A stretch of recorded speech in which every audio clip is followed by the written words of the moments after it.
안녕하세요. 백두산 금융연구소의 백두산입니다. 1월 17일 월요일 저녁 8시 6분입니다.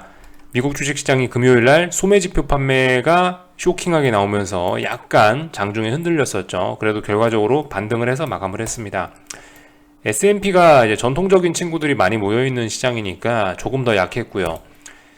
유동성의 영향을 받고 있는 안 좋다 그러면 오르는 게 나스닥이죠 주로. 그래서 나스닥 같은 경우는 조금 더 강한 모습을 보였었는데 어쨌든 미국은 이거를 이 소매지표 악재를 재료로 해서 오히려 반등을 하는 모습을 보여줬죠. 분위기 나쁘지 않았다는 겁니다. 그러니까 여러분들 선반영이라는 개념을 어쨌든 좀 잘 계속 생각을 하셔야 되겠어요. 지표 안 좋았는데 왜 주식시장이 오르냐 이렇게 생각하면 진짜 피곤해질 수 있는 겁니다. 그냥 있는 대로 그대로 받아들여야지. 아이고 저것들이 또 선반영했구나 라고 생각하면서 그냥 받아들여야지 우리가 주식시장에서 오래 살아남을 수 있을 것 같아요. 아무튼 오늘 밤 같은 경우는 미국 주식시장 휴장하니까 내일 아침 영상은 없습니다. 아침에 미국 주식시장 마감 살펴보는데 아침에 오늘 미국 주식시장 휴장하니까요. 제가 아침에 드릴 말씀이 없을 것 같아요. 그래서 아침엔 영상 녹화 안 하겠습니다. 내일 아침엔요. 참고 좀 해주시고요. 하여튼 미국 주식시장 같은 경우는 전날 많이 빠졌죠. 참고적으로 보시라고. 여기 보시면 요 장대음봉 나왔잖아요. 중요한 날이라 말씀드렸던 요 날 장대음봉 나왔으니까 당연히 당연히는 아니고요. 이미 전날에 이 소매지표가 선반영 됐다라고 본 겁니다. 시장은요. 그죠? 참 어이가 없죠. 나스닥 같은 경우도 그랬잖아요. 나스닥 같은 경우도 요 날 장대음봉 나오고 나서 그리고 나서 이 다음날 소매지표 나오니까 선반영 됐다 이러면서 반등을 하는 거죠. 아무튼 이런 곳이 주식시장입니다. 이런 모습들 좀 살펴봤고요. 오늘 아시아장 그래서 분위기가 나쁘지 않았다. 한국이 안 좋았죠. 그죠? 한국이 안 좋았지. 중국, 일본은 그럭저럭 나쁘지 않았습니다. 장중에 오늘 재료가 좀 있긴 있었는데요. 중국에서 많은 것들이 있었죠. 크게 두 가지 이야기를 하면 될 것 같은데 하나는 이제 금리 결정. 상징성이 더 큰 정책 금리 MLF 금리를 10bp 인하했다라고 하고 있습니다. MLF 금리가 뭔지 솔직히 중국 통화정책 제가 잘 모르겠는데 하여튼 이 사람이 그렇대요. 여기 텔레그램에 나와 있는 하여튼 저 애널리스트가 하는 말이 예상보다 훨씬 공격적으로 금리를 인하했다라고 합니다. 그리고 유동성 공급 이런 것도 좀 됐다라고 하네요. 금리를 인하하고 7천억 위안 발행 결정이니까 유동성 좀 풀었다는 이야기겠죠. 이런 점들 일단 통화정책적인 부분 이 하나의 이슈였습니다. 요거 하나 알아놓으시면 될 것 같고요. 그리고 경제지표들이 다양하게 발표됐죠. GDP가 예상치보다 좀 좋게 나왔고요. 12월 소매 판매가 쇼크하게 나왔습니다. 예상치 3.8이었는데 1.7 나왔죠. 금요일날 밤에 미국 소매지표도 미국 소매 판매도 굉장히 안 좋게 나왔는데 반토막 이상 났는데 중국 같은 경우는 더욱더 그죠? 중국도 이렇게 나오니까 좀 인플레 우려 이런 거를 우리가 좀 이야기할 만할 것 같긴 합니다. 그죠? 소매 판매가 쇼크가 나왔다라는 거 요게 좀 중요한 것 같고요. 나머지는 그냥 대부분 예상치에 부합하거나 특별히 영향을 미치는 건 아니라고 생각을 합니다. 그래서 적당히 나왔다 나머지 것들은요. 요 정도 보면은 되겠습니다. 그래서 오늘 중국은 어떻게 됐냐? 상승 마감했다라는 거죠. 홍콩은 하락 마감했는데 중국 본토는 상승 마감을 했다라는 거. 한편으로 또 이런 생각도 들어요. 중국 본토 상해 종합만 볼 건데요. 중국 본토 같은 경우는 이렇게 가만히 보시면 그 전날에 이미 빠졌죠. 그 전날에 이미 빠졌습니다. 아마 얘도 1월 14일 날인데 이날이 장대음봉 나온 날이 1월 14일 날이 아마 제가 알기로 볼린저 밴드를 아마 째고 나간 급락이 나온 날이었을 거예요. 그죠? 볼린저 밴드 째고 나갔죠, 이날도. 그러니까 먼저 빠져 있었다라는 것 같습니다. 어떤 지표나 이런 금리 결정 나기 전에 먼저 빠져 있었으니까 오늘 반등을 했다라는 생각이 들긴 하는데 그렇다라고 해서 중국 주식시장의 이런 하락 추세 큰 틀로 보면 어쨌든 박스권이죠. 중국 증시는요. 이게 극복된 건 아니고 어쨌든 단기 하락 추세 중에 반등이 일단 나오고 있다 라는 모습입니다. 일단 요 정도로 살펴보면 될 것 같아요. 하여튼 그래서 오늘 다양한 지표들이 나오긴 나왔는데 GDP는 적당히 잘 나오고 소매 판매는 안 좋게 나오니까 선반영 돼 있네 이러면서 그냥 시장은 상승해서 마감했다. 개인적으로는 일단 이렇게 보고 있습니다. 어쨌든 중국 본토 증시의 저런 상승 마감 저런 것들의 영향을 받아서 코스피는 그래도 장중에 낙폭을 좀 줄일 수 있지 않았나 라는 생각이 좀 들기도 하고요. 하여튼 이런 일들이 있었습니다. 중국에서 사실 이렇게 경제지표들이 많이 발표되고 있는데 다 믿지는 않습니다. 하지만 믿어야 되겠죠. 예. 이런 얼마 전에 일본에서 GDP 조작한 거 아시나요? GDP 통계를 조작해가지고 GDP를 부풀렸다라고 말이 한번 나오던데, 그죠? 일본 같은 나라도 GDP를 조작하고 있는데 중국은 과연 조작 안 하고 과연 이 수치가 믿을 만한 수치일까? 솔직히 그죠? 의심은 분명히 돼요. 의심은 되는데 중국에서 나오는 이 경제지표 발표들을 저는 개인적으로 믿을 수 없다라고 보는 입장이긴 한데요. 어떡하겠어요. 일단은 이게 진실이라고 생각하고 받아들여야 되겠죠. 네. 하여튼 뭐 그런 이야기들을 좀 해봤고요. 이 금리 인하했다는 거, 금리 인하하고 유동성 공급한다는 게 어쨌든 지금 시장 상황이 이게 녹록치는 않다라는 겁니다. 계속 말씀드리지만 이 부분을 잘 해석하셔야 되겠죠. 금리 인하라는 건 전통적인 관점에서 주식시장의 악재다, 크나큰 악재다라는 겁니다. 왜 금리 인하를 하냐? 중앙은행이 보시기에 경기가 안 좋아서 유동성을 공급할 만한 가치가 있다라고 생각하니까 금리를 인하하고 그런 거거든요. 그러니까 경제가 안 좋다라는 밑바탕이 깔려 있기 때문에 금리를 인하하고 유동성을 공급하는 거예요. 그렇기 때문에 악재입니다, 악재. 이런 것들을 좀 생각을 해볼 필요는 있겠어요.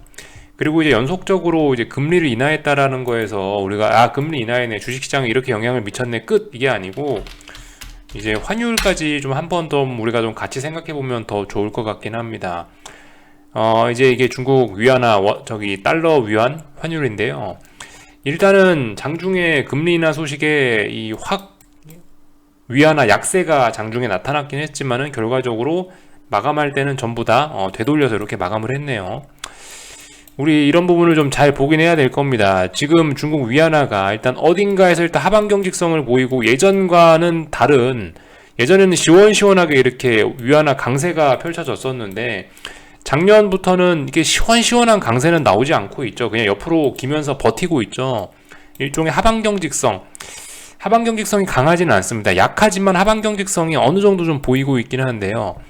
이런 상황에서 아래쪽으로 가는 게 지금 좀 기술적으로 조금 좀 부담스러워 보이는 이런 상황인데, 이런 상황에서 지금 이제 중국이 얼마 전부터 금리 인하 정책을 좀 추세적으로 시행을 하고 있는 것 같은데, 금리 인하를 한다면은 상식적으로는 위안화가 약세로 전환이 되는 게 맞긴 하겠죠. 더군다나 뭐가 있죠.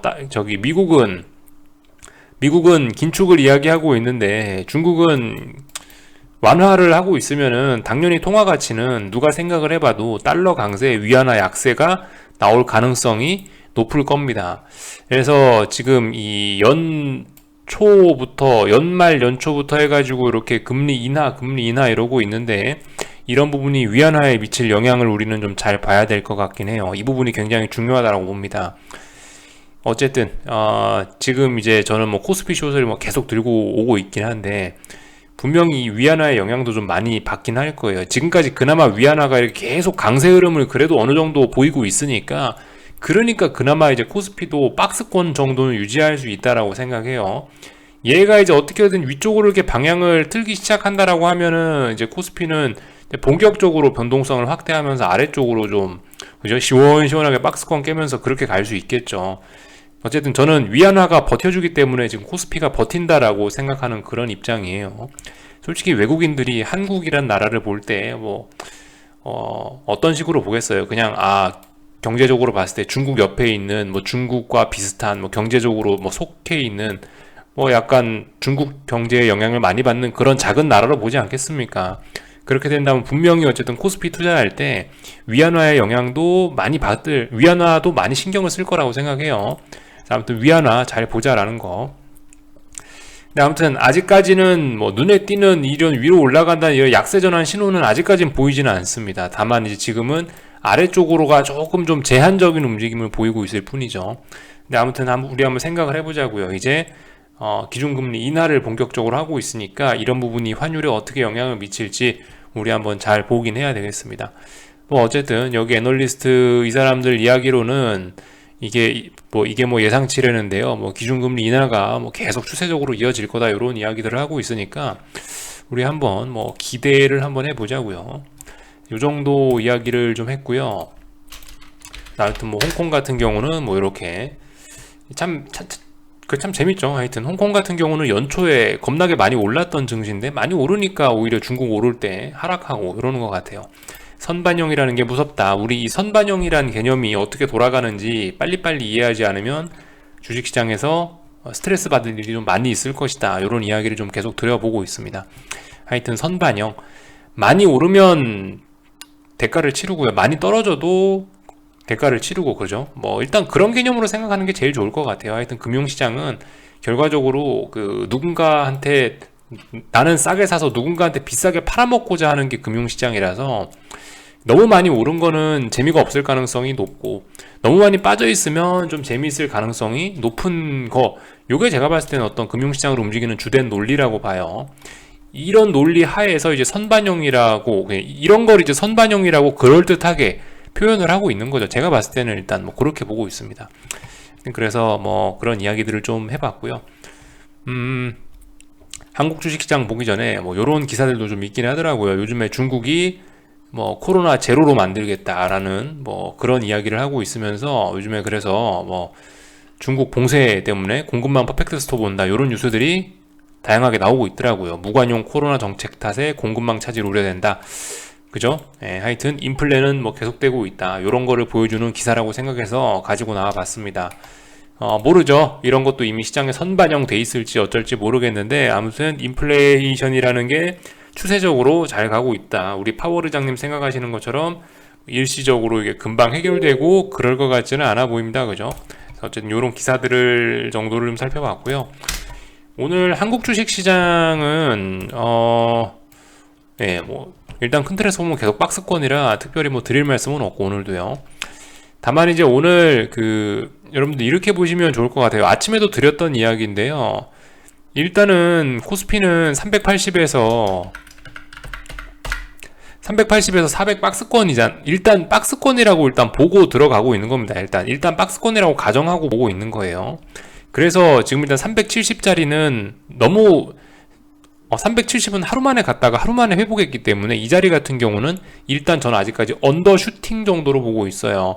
아직까지는요. 뭐 물론 저는 아래쪽으로 더 훨씬 많이 가야 된다고 생각은 하는데, 아직까지로서는 얘는 언더슈팅이라고 밖에 말해줄 수 없을 것 같아요. 이 밑에서 더 있었어야지.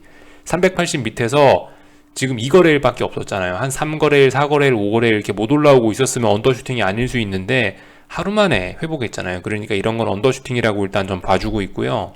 그래서 일단 박스권이다, 박스권이 유지된다라는 가정을 하고 일단 보고 있어요. 그래서 380 부근이죠. 그러니까 이제 일단 하여튼 뭐 390, 380 요 밑으로 오면 뭐 더 이상 이제 뭐 숏을 추격한다 이렇게 되면 이제 뒤통수만 맞을 가능성이 좀 높아질 수 있을 것 같아요. 좀 주의하셨으면 좋겠고, 하여튼 오늘 장중에 볼린저 밴드 째면서 폭락을 하다가 중국 증시가 반등하니까 그래도 좀 어느 정도 코스피도 아래 꼬리를 달고 좀 반등을 해준 것 같아요. 일단 뭐 겉으로 굳이 어떤 이유나 그런 걸 찾자면은 그런 것 같고, 기술적인 이야기를 하자면 이제 오늘 저점이 381.5였는데요. 대충 380 부근에 든든한 지지선의 영향을 좀 받아서 반등을 했다라고 볼 수도 있을 것 같아요. 그죠? 여러분들 이제 잘해야 돼요. 일단은 이 정도 됐으면은 제가 여기가 중요하다라고 말씀드렸는데, 여기에 대한 지지선은 이제 어느 정도 좀 그럴듯하게 붕괴를 시켜놨다라고 봐도 될 것 같아요. 여기는 이제 이 라인 붕괴는 좀 신뢰도가 좀 높아졌다라고 생각을 하고요. 여기가 붕괴됐으면 다음번 목표는 380일 거 아니에요. 그럼 380은 어때요? 380은 지금 386보다 훨씬 중요한 지지선이고 훨씬 신뢰도가 높은 지지선이란 말이에요. 그러니까 이런 자리는 붕괴시키고 싶으면 정말 잘해야 되겠죠. 지금도 386 붕괴시킬 때도 제가 잘해야 된다라고 이야기 드렸지만, 여기는 정말 성의 있게 깰 거면 정말 성의 있게 잘 깨야 된다고요. 이런 식으로 텀벙텀벙 깬다? 이러면 안 되는 거죠. 충분히 여기서 몸에 사리가 나올 정도로 사람들 괴롭히다가 그러다 이제 툭 떨어져야, 그래야 이제 진짜 380이 진짜 중요한 그런 지지선이 붕괴가 되는 그런 모습이 나타날 거예요. 아무튼 그래서 뭐 오늘 381 어디까지 내려왔다 왔는데, 일단 뭐 자연스러운 모습이다라 생각해요. 그만큼 380이 중요한 지지선이라는 거죠. 근처에만 가도 움찔하고 나서 다시 반등하잖아요. 그죠? 그래서 아무튼 뭐 특별히 이상한 게 있다 뭐 그런 건 아니고, 그래서 아무튼 오늘 저는 적당히 숏을 보는 입장에서 잘한 것 같습니다. 뭐 장중에 좀 무리했지만 무리한 거 다시 되돌리면서 잘 회복을 했다라고 생각하고요. 그래서 어쨌든 보시면 지금 이쪽 부근에 뭐가 여기 좀 그 봉이 좀 빠글빠글하게 이 주변에 많이 몰려 있잖아요. 결과적으로 여기에 영향을 받은 거예요. 여기 영향 받아서 이렇게 된 거다. 이런 말씀 드리고요. 뭐 어쨌든 계속 박스권이지만 굳이 뭐 조금 더 마이크로하게 시장을 보고 싶으면 380, 386 이제 요 정도 안에 박스권에서 논다라고 생각하시면 조금 더 뭐 자세하게 보는 게 아닐까 싶습니다. 요 정도 이야기하면은 될 것 같고요. 붕괴시킬지 안 시킬지는 모르죠. 일단 가봐야 아는 거죠. 근데 어쨌든 심증은 지키기는 어려울 것 같다. 단지 붕괴에도 시간이 오래 걸릴 것 같다. 요런 생각은 듭니다. 이 정도를 살펴봤고요. 그래서 오늘 옵션 쪽을 보면은 뭐 콜옵션들은 예정대로 직전 저점이고 뭐고 다 붕괴시키면서 아주 아름다운 역배열로 잘 진행되고 있고, 풋옵션들은 조금 살아날 수도 있는데 보시다시피 여기 1월 6일날 고점 이런 자리들이 어떤 저항이 되고 있죠. 분명히 옵션들도 저항을 타긴 타요. 여기 어딘가 저항이 있으니까 여기까지 일단 터치하고 밀렸다라고 봅니다. 선물로 치면은 이제 선물로 치면 이제 이런 자리 어딘가에 이제 어떤 지지력 이런 게 있는 거죠. 그러니까 어쨌든 이 결과적으로 박스권 안에서 깝깝하게 움직이고 있지만 나름의 지지와 저항을 찾아가면서 지그네들끼리 여기서 막 좁은 구간 안에서 매매하면서 열심히 전쟁을 하고 있다, 열심히 싸우고 있다라는 거죠. 향후 방향성을 만들어내기 위해서 기관과 외국인 개인들이 열심히 3파전을 벌이고 있다. 혼란스러운 코스피 모습이다. 이 정도를 좀 살펴봤습니다. 뭐 연속성이 있을지, 하락의 연속성이 있을지 내일 반등을 할지 어쩔지는 알 수 없어요. 그냥 어쨌든 좁은 박스권이라 생각하시고 보시는 게 제일 편할 것 같아요. 380, 386 정도 박스권 세팅하고 그냥 마음 편안하게 지켜보시면 될 것 같고요. 코스닥 시장은 오늘 뭐 그럭저럭 잘한 것 같습니다. 숏을 보는 입장에서요. 아래쪽으로 가기 위해서 잘한 것 같다고요. 딱히 뭐 어떤 뭐 과도한 뭐 그런 걸 하지도 않았고, 여기 어디에 있는 지지력의 영향을 오늘 좀 받은 것 같네요. 아무튼 코스닥 시장도 이게 워낙 좁은 박스권이기 때문에 잘해야 돼요. 어쨌든 지금 이제 밑에 가면 갈수록 얘도 중요한 지지선들이 굉장히 많아요. 그러니까 이 밑에는 굉장히 어떤 대기 매수 세력이 많은 그런 자리일 수 있어요. 그러니까 이 자리 붕괴시키려면 잘해야 돼요. 여기서 어설프게 폭락하잖아요. 그럼 반등만 세게 나와서 사람 피곤할 수 있어요. 아무튼 지금 자리는 어떻겠습니까? 코스닥 시장 박스권이 이렇게 있는데 박스권 절반이 대충 여기라고 치면은 대충 이 자리라고 치면 이런 자리에서 이제 숏을 추격해서는 조금 안 좋긴 하겠죠. 뭐 물론 이제 내가 어떤 확신이 있어갖고 코스닥은 무조건 아래쪽으로 가고 앞으로 무슨 일이 생길 거야 라고 생각하시면 뭐 살 수 있을지 모르겠는데, 일단은 어쨌든 정석적인 측면, 아무것도 모른다, 머릿속에 난 뭐 어떠한 생각도 없다, 난 그냥 앞으로 어떤 시나리오도 없다라고 생각하시는 분들은 그냥 기술적인 정석적인 이야기만 하자면은 이런 자리에서는 뭐 숏 추격하고 그런 게 아니죠. 코스피도 그런 거예요. 코스피도 제가 늘 그 지난번부터 말씀드렸던 거 있죠. 박스권이다. 박스권에서는 어디서 잘해야 되냐? 여기서 잘해야 된다. 여기서 잘해야 넘어갈 수 있고 여기서 잘해야 아래쪽으로 갈 수 있다. 그러니까 이런 자리에서 솔직히 숏을 추격하고 이런 것보다는 이런 자리에선 붕괴가 되면 붕괴되는 거 확인하고 이제 숏을 따라가거나 이게 조금 더 좋을 거라고 생각하고요. 요게 정석이라 생각하고요. 만약에 이제 뭐 주식이 오른다라고 생각한다면은 여기서 롱을 사는 게 아니고 돌파한착 하는 거 확인하고 여기서 이제 롱을 따라가는 게 훨씬 안전한 전략일 거라는 거죠. 박스권이니까 일단 박스권이라고 가정을 하고 롱을 보더라도 여기서 추격하면은 뒤통수 맞을 가능성이 높다. 숏을 보는 입장에서는 여기서 숏을 추격하면 뒤통수 맞을 확률이 높다. 근데 어쨌든 지금 코스피하고 코스닥이 전부 다 여기 아래에서 놀고 있으니까 일단은 당분간 우린 이 싸움만 가만히 지켜보자고요. 재수 없으면 또 박스권 가겠죠. 진짜 조금 좀 화려하게 움직이고 싶으면 이제 이번에 붕괴시킬 수도 있는데 아직 붕괴시킨 건 아니니까 뭐 호들갑 떨고 뭐 그러지는 않으려고 하고요. 하여튼 이런 자리 이제 좀 본격적으로 잘 싸워야 되는 구간이거든요. 중요한 지지선 부근이니까요. 좀 격전이 펼쳐져야 되는데 그래서 격전이 펼쳐지니까 우린 뭘 해야 되겠어요? 싸움에 참전해야 될까요? 싸움에 참전해서 우리도 새우등 터질까요? 안 그러는 게 좋을 것 같아요. 아무튼 그래서 여전히 앞으로 계속 잘해야 된다 뭐 그런 이야기밖에 못 드리겠습니다. 지금 뭐 중요한 지지선들이 있고 이래서 싸워봐야 결과를 알겠죠. 예, 싸워봐야 결과를 알 수 있고, 다만 저는 계속 홀딩한다, 저는 아무것도 안 한다, 이런 이야기 드리겠습니다.